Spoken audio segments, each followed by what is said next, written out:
ಇದಕ್ಕೆ 1/4 ಲೀಟ್ರ್ ಮೊಸರನ್ನು ಹಾಕ್ತೇನೆ. ಆಮೇಲೆ ಶುಂಠಿ, ಹಸಿಮೆಣಸು ಪೇಸ್ಟ್ ಮಾಡಿಟ್ಕೊಂಡಿದ್ದೇನೆ, ಅದನ್ನು ಹಾಕ್ತೇನೆ. ಆಮೇಲೆ ಇದನ್ನು ಮಿಕ್ಸ್ ಮಾಡ್ತೇನೆ, ಕರೆಕ್ಟಾಗಿ ಮಿಕ್ಸ್ ಮಾಡಬೇಕು.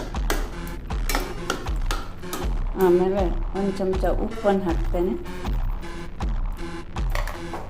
ಇದನ್ನು ಕೂಡ ಮಿಕ್ಸ್ ಮಾಡ್ತೇನೆ ಉಪ್ಪು ಹಾಕಿ. ಆಮೇಲೆ ಗೋಡಂಬಿ, ಗೇರುಬೀಜ,